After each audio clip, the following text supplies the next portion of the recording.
Dear colleagues and our supporters of the Non-Residential Scholars Program, my name is Svetlana Melnik and I am a senior lecturer in the Department of Slavic and East European Languages and Cultures at Indiana University.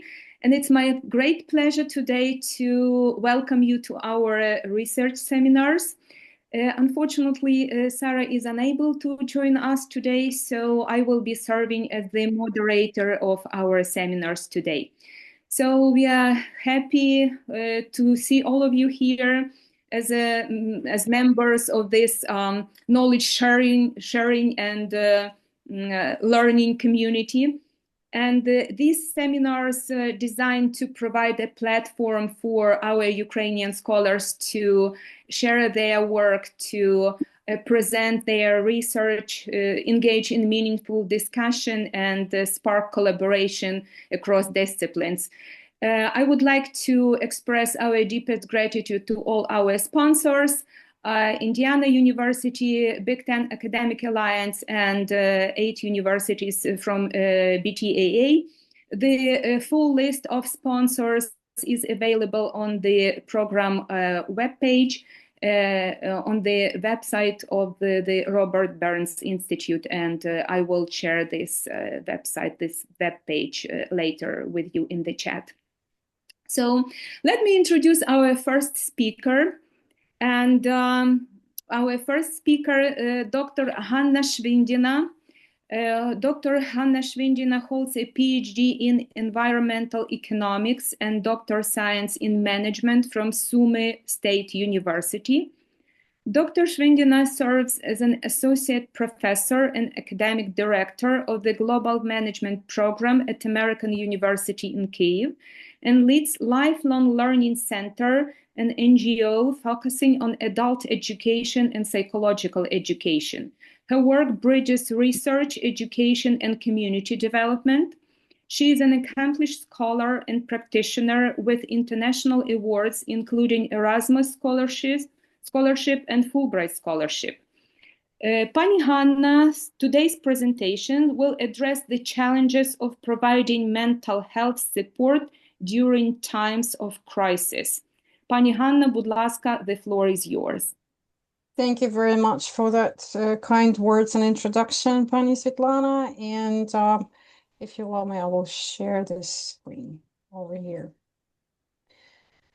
Yes, as you heard, I have many personalities. It's not a personality disorder. It's just times of crisis that push us to do everything and all around. So I will share with you guys. This is the Facebook page and web page of the NGO. We'll talk about the NGO in a minute. So my topic, as I already mentioned, it's mental health support challenges in times of crisis.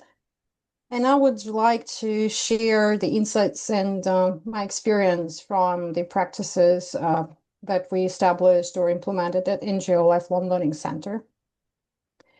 This is the agenda. I hope I'm not going to bore you to death, but we will talk about what we did, what are the initiatives were at the very beginning, what are we doing right now, what are the best and good practices. I made some survey among the participants of our courses. We can talk about the findings of this survey, and the challenges were just summarized in the end. What are the challenges in providing mental health support? And I strongly encourage you to ask any questions at the end of the presentation. So here we are. This is Sumy, very close to the border. If you heard about the recent tragedies, we are here fully aware of them because we know people personally who are involved in that particular situations. And yet, from the very beginning of the full invasion, some of us joined army, some of us joined Dobrobot, and some of us joined some volunteer initiatives that I will talk about later. But I would start with mission, vision, and our approaches that we introduced at the NGO. Our mission is to provide affordable, high quality, and relevant services for individuals who are interested in lifelong learning, teaching, to promote the concept of lifelong learning and education for adults in Ukraine. So it's very broad, as you see, and vision is a space where anyone can discover and access a wide range of educational services. So you can be a trainer, you can be a trainee, you can start as a trainee and then end up with a career of trainer. This is what we're doing. Core focus areas were global citizenship, human rights protection, professional personal development, of course, especially in the era of digital artificial intelligence, digital literacy, and so on. And what is unique about us is that we are, I would say, we're holistic because we unite, we integrate psychological education or psychoeducation, like formal and informal education in one, because I'm formal. I'm a representative of formal educational system. So with all of my knowledge, I can make it fun, and I can share the best experience, the best knowledge and practices with my trainees. And of course, everything what we do is devoted to community development. In the long run, we would like to have a better place to live, and good citizenship, good governance. If you heard of these concepts, this is what we were talking since we've talked about that since 2016, I think. This is our website. I already shared it in the chat with you guys. So if you have any questions after that, or you've missed this links, I will share it again. This is our Facebook page. Please join us. We have a lot of online events, and the values were elaborated through strategizing sessions. We had co-founders. We have like network of co-founders. We have 7 or 8 co-founders. We decided to make it through very open, transparent process, very democratic, that we have teamwork, openness and transparency, quality and relevance, relevance meaning of educational services that are relevant to the market needs. Whenever a person even one person can say, oh, you know what, I need like a SMM, I mean, social media marketing course. I'm like, yeah, let's do that. Maybe not just one person will need that. Maybe we can train 10. And yes, this is the relevance we're talking about. Respect for freedoms and free will of humans. You can join the sessions. You can drop this session, of course. And I was very how to say, liberal in terms of topics of the event. So for instance, if a trainer they came to my center and they offered some topic and I'm kind of skeptical about that, I can give them the space and opportunity and promotion, and just see how it goes, because we don't know, maybe it will be something like tremendously popular among the participants. And creativity is everything. So mental health initiatives, they were always there, but if you see, we had our own scale and scope of our courses before 2022. The full invasion was, we were mostly were doing something like professional courses. Like if you see, there is a burnout, how to survive the burnout, right? So how to do online teaching online, because it was COVID-19 just after the pandemic. Then there was like land land legislation has changed in Ukraine. But then 2021, it was like about, how to run your own business, how to, to fundraise for Erasmus Mundus, for instance. And 2022, we decided, even in the March, we still were blocked. Our city was blocked. We have a blockade, but we were not occupied, just in case if you're interested. But we decided with Victoria Rateva then that we need to do something. We need to provide at least online seminars, psychoeducation, how to hear your own voice, how to activate your resources, how to find the way for recovery. It was interesting that survival syndrome was a thing in March 2022 because we had Trostanets, Akhtirka, Varashba, Lebedin. They were occupied. Sumy was kind of okay. Not okay totally, but not that bad as Trostanets, for instance. And we had IDPs, internally displaced people from that particular region. So this is what we did for free of charge, just like twice a week, maybe 3 times a week with a psychologist. And then in April 2022, many funds just came in the region. That was the windows of opportunities for us, and we just jumped in.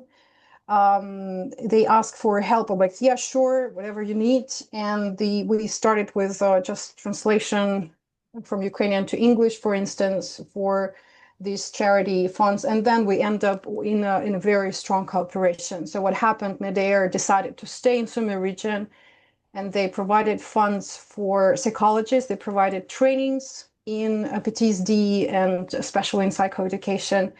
And then it was not PTSD, I'm so sorry, for psychological aid, because you need to understand what kind of challenges we can deal with and when we need to call for first responders or to ask for help from first responders for this particular cases. So that was like first psychological aid, which was very relevant at this moment and still is. But I'm very proud of being a pioneer of this movement. And this is to the left, if you see here, these are our trainees. And then they became trainers for others. So as you see, we had specialists from Lebedin, from Varashba, from Sumy, and here mostly Sumy and these particular cities. And this is Victoria Rateva, who was actually here. Here she is. She's a trainee here, and this is our center. And here she's already giving the lectures on first psychological aid. And I should add about Victoria Rateva, she already had a PhD in psychology. So she's an accomplished professional. But we had this need to update the knowledge about these particular cases, especially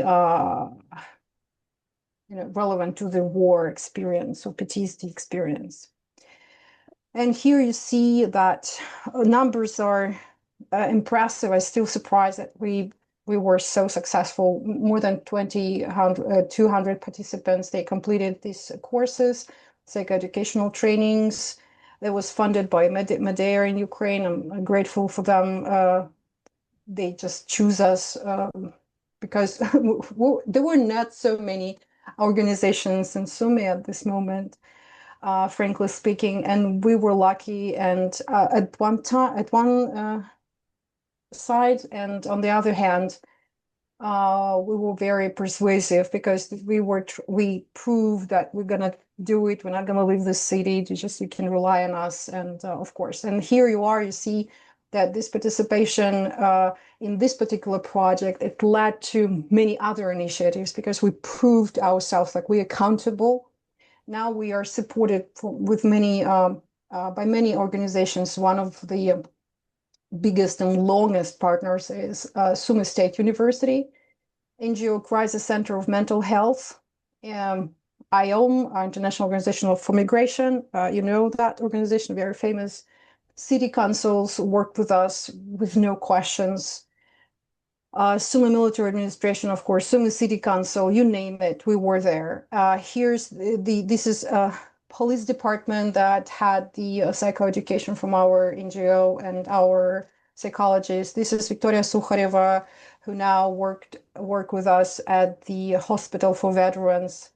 So I need to step back a little bit in our history because this is happening because of our values that we've created at the strategizing session in 2018, I guess.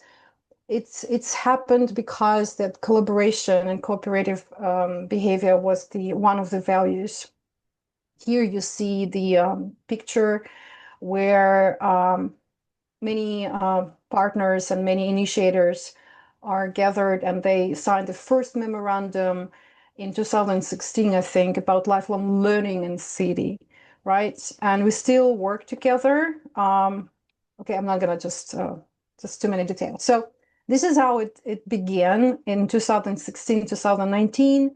The co-founders of NGO were just educators, not just educators, okay, educators of Sumy State University. And this NGO became like a spin-off of something that we're doing, but within the formal education, many of us, and I guess you too, you can feel that you don't have enough of freedom to be creative during the educational process. You would do the course not that rigid, for instance, or more flexible, or shorter, or longer, or you would like to have your own schedule, and so on and so forth. That's why we came up with this idea of NGO, and adult education is a big thing, is a big deal in Germany. DVV International in Ukraine was the pioneer of adult learning and Center for Adult Education in Ukraine, and this is how it merged. We got funding, we got stuff, and then we start communicating with our stakeholders. At the very beginning, we had Sumy City Council, adult learners, youth and students, community, of course, of educators and students. And now, as long as you're working through the projects, initiatives, the number of partners increased, the number of donors increased. Now we have Madeira, we have USA, ProOn, Jednania, Pinchuk Fund, global networks like International Intercultural Cities Network and Global Learning Cities Network. We cooperate with local NGOs. We cooperate with adult centers in Poltava, in Melitopol, in Ternopil. But of course, this is very schematic because we are in center. How it works, actually, this is how it works in a real world. NGO is just one of the layers of social organizational level. And here you see the institutional level that is represented by other high educational institutions that, of course, in cooperation with us, because we feed their students with some ideas and we give their educators contracts to work with us, and vice versa. We, for instance, I bring a visiting professor from the United States to my NGO and your university. So this is how it works. For strong community, for better knowledge sharing, and so on and so forth. Here we have, of course, hierarchical level of the authorities at city level, at oblast level, and it is very from my side, I've never had barriers or misunderstanding with superiors and authorities. Maybe because it's a phenomenon of small city, or because we know each other and they know us, we know them. It was always pure cooperation and pure support. Whenever the Sumy City has an idea, we apply for it. And if we have an idea, we're sharing this knowledge and we apply it together. This is how we became a member of Global Learning City Network. But again, maybe I'm biased because this is my own experience in my city. It's not that way on, I don't know, in Kiev maybe. And here you see that we have now a part of global networks. They can be invisible for some time for small NGOs because you have no idea that they exist before, but then they appear and they always were there, and they have funds and support and experts and ready to help. So if you think that, oh, it's impossible, it is possible. It just takes time and efforts. So here are the good practices I need to, okay, so I will just skip it. So we had many projects. If you have any questions about them, we'll go back. So, but what I did for this particular project with Big Ten universities, I realized that we did a lot of mental health support projects, especially like psychological assistant consultations, psychoeducation, even theater performance can be therapeutical for participants. And we have professional education courses, of course. But were they effective? Were they successful? This is what I was going to find out. And here's the survey I accomplished. The sample is still a bit small because I expected more participants to join the survey. We had more than 600 people received our support, the support from our center. But among all of them, like maybe 100 or 150 were active in some Telegram groups that I'm always exchange the ideas. And among those, only 38 have entered their responses. So if you see, identification is quite interesting because we had veterans, we have family members of veterans, we have IDPs, we have people affected by the war, some volunteers, social workers, psychologists, and some people would say, I'm just Ukrainian woman. This is my identification because I left the option other just to see what people are thinking of themselves. Person who wrote resident of frontline area, maybe they're right, maybe this is a new category we need to introduce. So, and the question is, how often have you felt the need for psychological support? If you see pretty often from time to time, only 18% said rarely and 0% said never, which means that we moving forward to understand that, of course, we have a need for psychological support. And has your need for psychological support increased since the beginning of the full-scale invasion? This is a new question because we came up with this question already during the collecting the data. So that's why we have 14 responses to this question. And most of people, as you see, they said yes, which was expected. And here you see the what type of mental health issues most relevant for you: stress and anxiety, burnout, sense of hopelessness, depression, sleep problems, communication, PTSD, deep self-work, identity searching. And what's interesting for me, because eating disorders are the symptoms of the high stress and chronological stress. So eating disorder can be a response to the stress as well. And do you trust psychologists, psychotherapists? That's the interesting question for me, because that's what I'm looking for. I had my own failures because, for instance, I tried to organize group support and only 3 or 4 of them happened, and then nothing. It's just, we couldn't even gather a group for fourth or the fifth round. That was the most, I don't know, unsuccessful.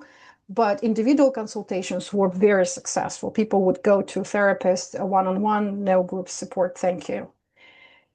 So do you trust? Yes, completely, but I have doubts, rather not. And when you my question is like, why don't people trust psychologists? Again, this could be a tricky question. We don't trust anybody, maybe.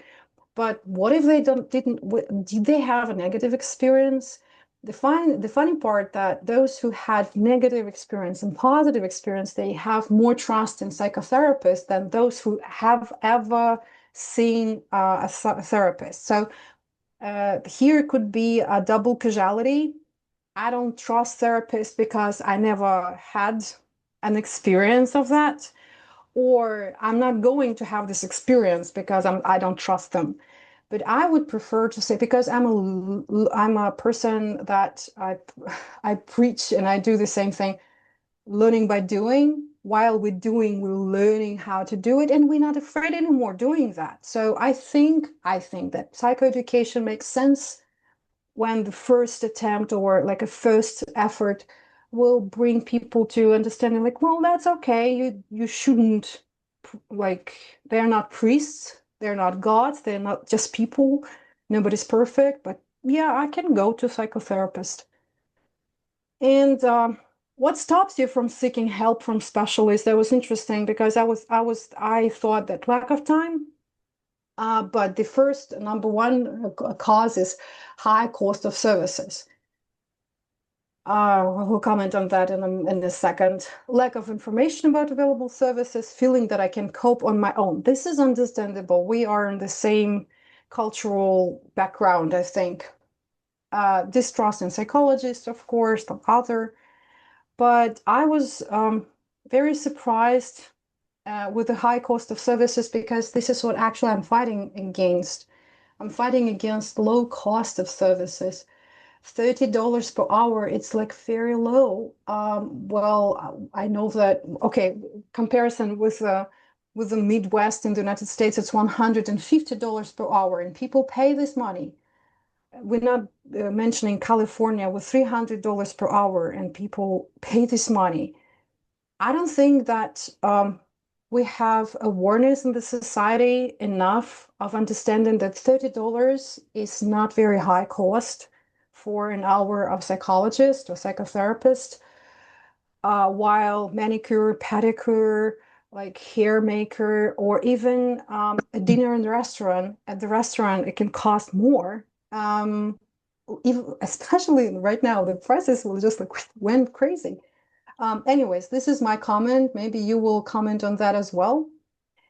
And when we had open questions, what should happen for a person to seek psychological help? Most of them would say psychological crisis or trauma, something big, right?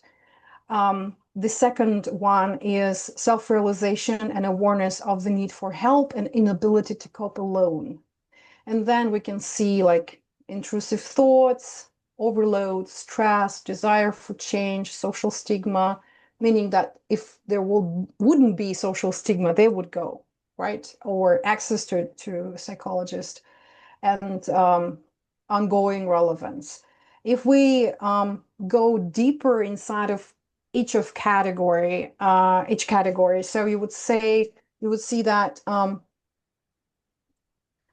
this pattern, it can be um, very cultural, I'd say. But again, it's just my assumption that it could be cultural, that inability to cope alone, for instance, maybe we came from collectivistic society where you need to sacrifice your own mental balance to provide something that society asks from you. Okay, so and then when the problems you can't solve alone, okay, so you can go and find someone to help. I will not gonna take your time. Just I would say that I saw many connotations like must have, must feel in open answers from the respondents, which is again something from I don't know, Soviet era maybe, that a person must feel the need for it to get the help. Where is the optionality? Where is the agency?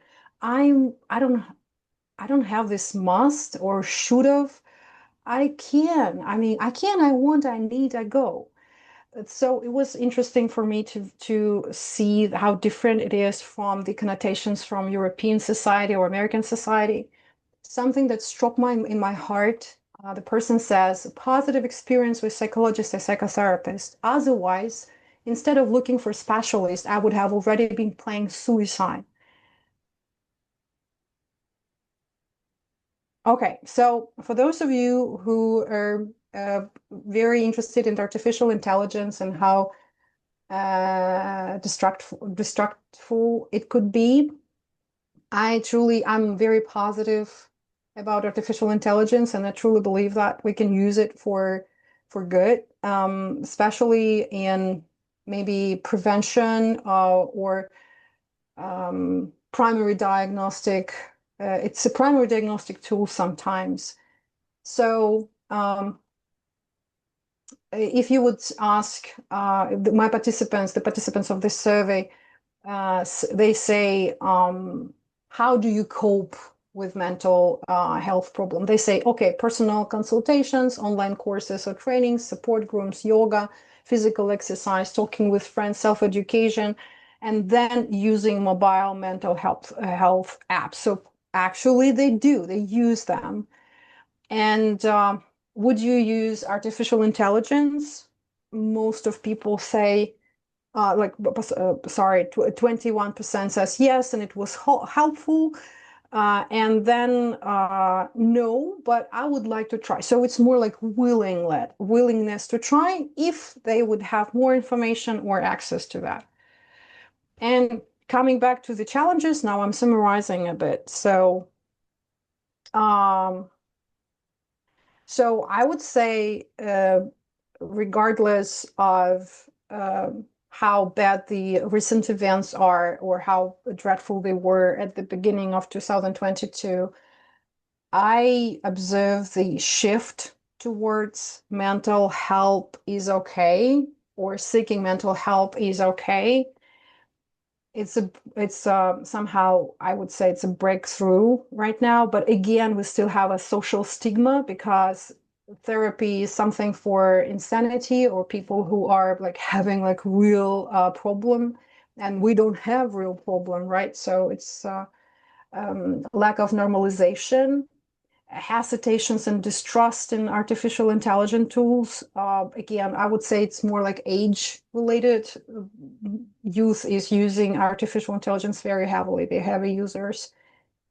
And over reliance on friends and family, which I think is not healthy, and it can increase burnout of the friends because you just put the whole emotional load on someone else's shoulders instead of paying money for professional help.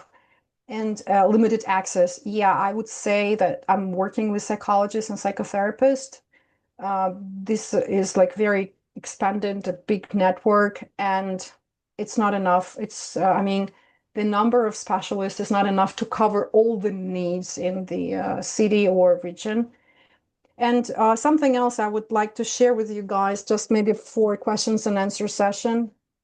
One of the interviewee, she said, very like randomly in very normalized way. So, if something is happening, I'm always talk to my psychotherapist. I'm like, like anytime. And she's like, yeah, it's like a dentist. If you have a toothache, you just call and make an appointment, right? And I'm like, uh, actually, when we have mental pain, we act differently sometimes. Again, it's generalization, not all of us. But if you think about the double standards, the arguments for illogical double standards are over here. Um, we can say, like, be strong, it will pass. But for the toothache, we're not going to say, oh, just wait for a couple of days and we'll go away. No, it's going to get worse, which the same thing for mental health, but somehow it's not working in our head. And it could be emotional isolation in the end, increased societal burden for society, community. But how about the evidences over here? You see, I try to combine my thoughts and ideas about this comparison dentist and psychotherapist, or let's say high blood pressure prevention and therapy, psychotherapy. So it could be hierarchy of urgency, because the physical pain is urgent and mental pain can be deprived. It could be a pattern of avoidance that we learn how to react from the very beginning, early on, especially when the kids were saying like, why are you so sad? Just, just, cope with that. And it's just soft sentence I used. And of course, Middle East or collective cultures, we have our own cultural norms if you want to seems to be strong, you're coping on your own. What didn't kill you makes you stronger. This is like glorification of trauma approach. And sometimes people do not recognize mental health problems, and they do not seek for the help because they don't think they need the help. But again, we need to understand that there could be counter arguments. I have talked with my friend psychotherapist, and I asked the same question: why people, in your opinion, they do not seek immediate help when they had a symptom? They go to therapist. Like, you need to go somewhere, transportation, you call an Uber, you feel the symptoms, you call the doctor, you feel the mental health symptoms, you call the therapist. And my friend said, well, actually, mental and physical pain are processed differently. And it's true, we're very diverse in terms of individual response to the stimuli, right? So, and one more thing, I already mentioned cultural strategies can be different, but our observations and experience are telling us that actually emotional pain, when you experience it, it's a part of your path to grow towards empathy and emotional intelligence. So somehow this, the willingness to grow through your pain and to accept this pain is become a problem if you're not recognize the time when you can't. It's not a growth anymore. It's a real problem. You need to go to see a doctor. Okay, so what else? I will end up with one more thing. For those of you who haven't heard, the building of the center was destroyed by Russian missile. We're working right now on the plans to rebuild it. For instance, today I had a meeting with UNESCO members of the UNESCO circle. We tried to understand how we can create feasible strategy to recover. We regrouping, we reimagining our pathways. The strategy is the same, the mission and vision are the same. We're very lucky that nobody was killed, thanks God. And it's just a building. We will restore, I believe. Here's my Instagram. You can use the QR code and find me in internet. And these are my other personalities. Again, it's not the personality disorder. It's just so many things. I work at American University Kiev as associate professor. We're trying to bring American standards in Ukraine. We empowered by Arizona State University. We have full access to Canvas, libraries, repositoriums, curriculum, syllabi. And now, starting from 2025, we, we opened the bachelor program in psychology for Ukrainians, empowered by Arizona State University. To the right, you have a photograph of UNESCO. This is a group of Ukrainian women and one man from Chernobyl. Oh no, so sorry, DVB International from Kiev. Mostly because, well, because men are not allowed to travel, and maybe because females just stepped in the life learning and psychology initiatives, and we empowered by the situation that happened by war, because nobody will help us sometimes, I think, this way, unless we do something for our own community. Okay, I think I'm out of time, and please ask questions because I can talk for ages. Thank you so much for this insightful and informative and I would say very moving talk, Pani Hanna. So, Thank dear you. colleagues, let's open the floor for the discussion, and please, we would love to hear your questions, comments, reflections on this important topic. Please feel free to jump in, and just if you'd like to open the discussion, please, you are very welcome. When you are thinking about this, I have a few questions to Pani Yeah, Hanna, go ahead. and I would like to ask you, Pani Hanna, about the professionals you have in your center. So you just mentioned Pani Victoria Rateva. I do remember your excellent roundtable discussion during the Shevchenko conference, right? You invited your colleagues, they were with us. I have a question about their training. Uh, so, are mental health professionals right now in Ukraine adequately supported and equipped with the knowledge or I don't know, system probably to deal with the trauma at this scale? This is my first question. My next question, is your center ready to work with the veterans or maybe our military? Do you have probably the future plans for this? Could you please elaborate on this a bit more? Thank you. Thank you very much. Actually, this slides I skipped. So coming back to the Yeah, could you please? Yes, that would be great to share no the problem, no project. problem. So okay, just a second. I Or will even just without slides, we can just talk. yeah, but I have some beautiful slides. Just a Yeah, second. yeah, please do. So here's the one of the projects. It's just one out of 3 or 4 maybe projects for veterans.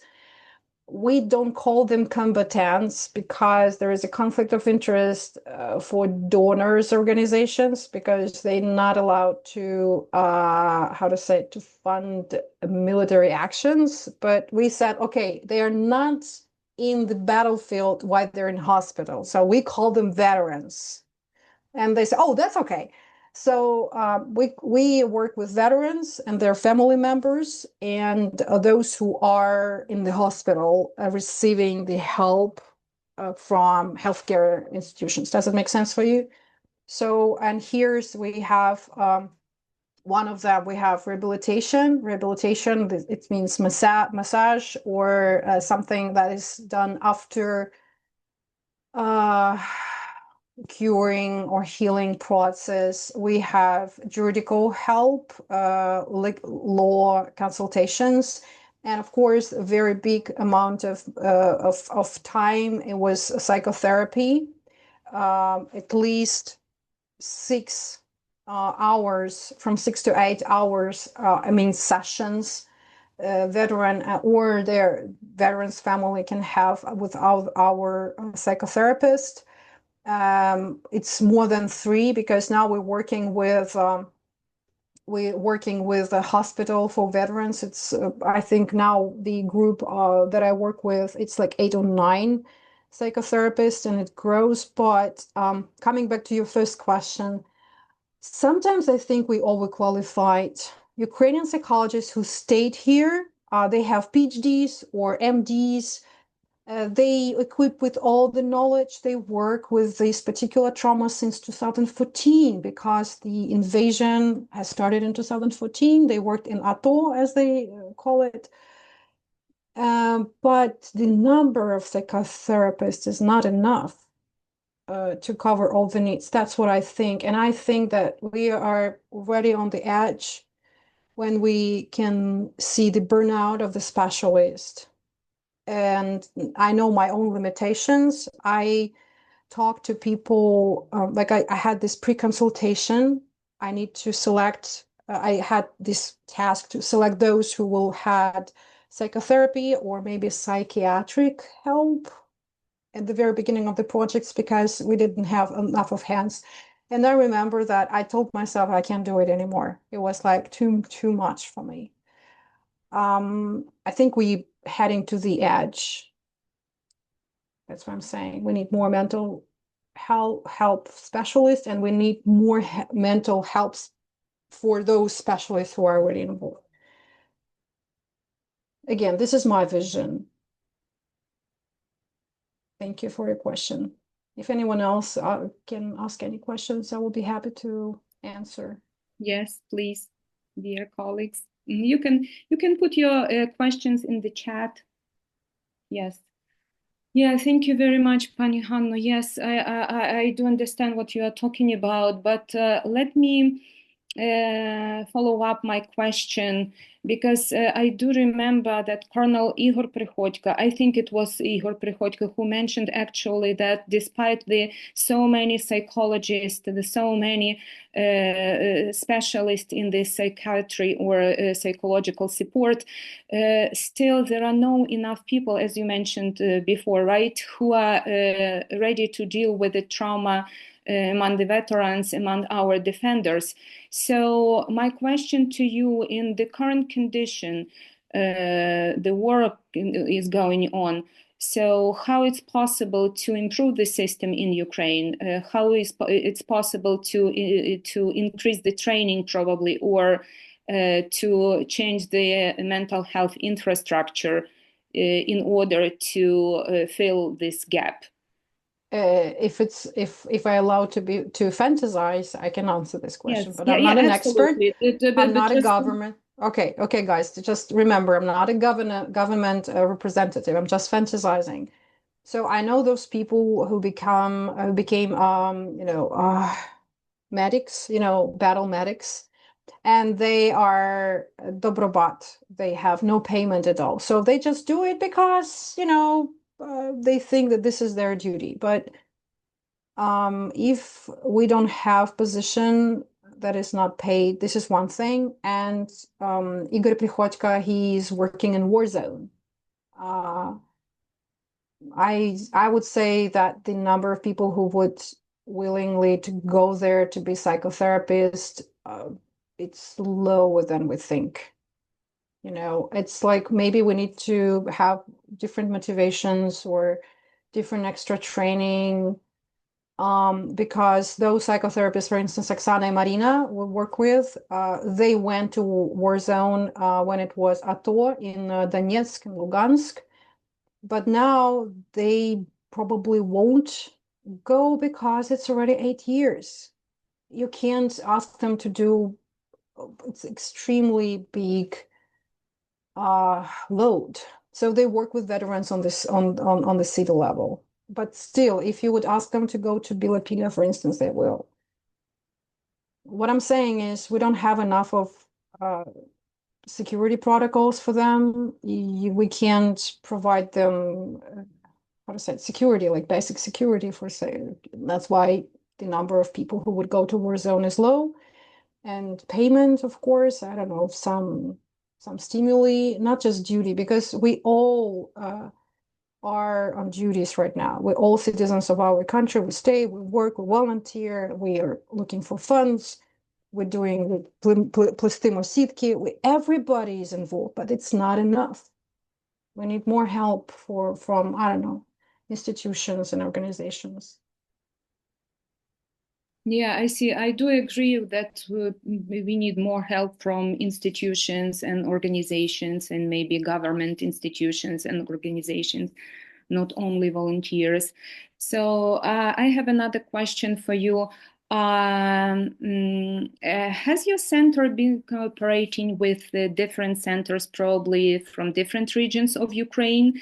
Yeah. And I'm wondering how the ongoing war impacted access to mental health in mental health care across Ukraine, across different regions. What do you think? What regions are probably right now are suffering the most from this issue? Yes, thank you. Okay, thank you very much. It's a great question. Okay, I will divide it in two. So first, how we work with different regions. So COVID-19 actually helped us to understand that you don't have to go somewhere by feet. You can stay in your room. And I had one fantastic psychoeducational course, co-teaching. Co-teachers were one from Odessa, another one from Lviv. Very popular course. We made 2 rounds of it, and the participants were from all around Ukraine. So many cities. It was Poland, expats from Poland, from Germany, many people, and they were very how to say it, I don't know, satisfied in the end. I wouldn't say happy, but satisfied or happier than before the course. And the second part, those people who have a relief after the occupation, or when they finally solve all these material problems, this is when the acute problems can appear. When you already, for instance, you're displaced, you found a flat, you found a job, or you're still in the process, and then finally this question is coming your way. Now what? Now what are you going to do? Like, what is your plan for life? This is when the mental support is tremendously needed and urgent. And yeah, that's not now in Bilopilia, they need evacuation, not the mental support. But when you're already in safe place, in a couple of weeks, you need a mental support, a group support, and like even a good neighborhood will work. Just be a good friend, be a neighbor, asking like, how do you feel about, new apartment? Do you need my help? Just ask a person random questions, have a small talk, and it will be something at least. This is what I ask everybody to do. And I have a question from Nicholas, I think. Can I read your question? Yeah. So I found your talk very interesting, especially found your remarks on collectivism affecting attitudes towards mental health services very interested due to the opposite issue happening in my native homeland, Texas. I know Texas very individualistic. Due to its hyper-individualistic culture, especially amongst older people, Texans are expected to take care of themselves and not rely on anyone else. With me having faced stigma for seeing therapists, though I have less of an issue with younger people. Oh, it's a comment. Thank you very much. Well, I think the time's changing. COVID-19, the new financial shock for Americans. I think let's normalize it. Let's ask a random question. Did you talk to someone about that? Like, don't talk to me. Just don't use my time. 70, it's like how much is it? Like $150 per hour. You just can't use people like that. You need to talk to professionals. Something like if we will normalize that and we'll push people or like give them the advice, like very random advice, like for instance, oh, you know what? I found a new psychotherapist and he helped me a lot. It's like a new jeans, everybody loves jeans. Why? Because I wear them and they're beautiful. So maybe this fashion or promotion will work. Again, just a comment. Thank you so much, Nicholas, for the comment. Thank you, Pani Hanna. Dear colleagues, do you have any comments, reflections on this important topic? No? Mm-hmm. Can I? Yeah. Yeah. Oh, yes, please, Pani Olga, будь ласка. Please. Thank you. Thank you very much, Pani Hanna, for the great presentation and all your work.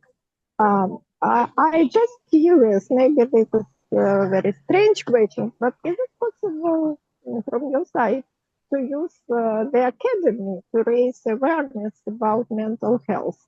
Because I'm very far from this problem, but after your presentation, I understand the importance of the question. Thank you. Yeah, could you repeat the question? Is it possible to use what to promote mental health? I mean academia. I mean Ukrainian universities, or Yes, of rather, course. or rather, Yes. our ties with other universities and go to with American universities. I mean that. Absolutely, absolutely. And if you need any other additional information, just let me know. I already shared the my contacts in Facebook and Instagram, just in case I'm going back to chat over here. You can find me in LinkedIn. Just a second. And coming back to academia, yes, for instance, we promoted a psychologist to be the staff, how to say it, like mandatory for being a part of personnel at university, especially because students have problems, mental health problems. And it is not okay, but we need to respond to that. I can't ignore people crying, maybe because that's why I'm an educator. And if I see people in distress, I'm always asking what's the problem, but you can't see them in distress. They turn camera on. That's crazy. And that's why we need to have psychologists or mental health like specialists. Yeah, in academia, especially in academia for students and faculty. I don't know if I answered your question. Maybe I didn't understand that question. What do you? No, that's okay. But I'm really very interested to have dialogue later Yeah. with you, and of No course, problem. it's very interesting. Maybe some guest lecture for the students in my Absolutely. university. Yeah, Absolutely. Thank you very much. No, this is great. This is why the program was created, right? To keep together and to share the research and to collaborate on very important issues. So wonderful. Pani Hanno, I have one more question, if you allow. So thank you so much for sharing all those ideas and great work of your center. I'm wondering, what are your future goals as a researcher, as a center director? Could you please share your ideas with us? Thank you. Thank you for narrowing it down, because you remember I have a personality disorder, right? Like I have five personalities at least. So as a director of center, we're working right now with UNESCO team trying to understand how we're going to recover. Again, we talk about the infrastructure and building. But coming back to people or mental health, of course, we will proceed.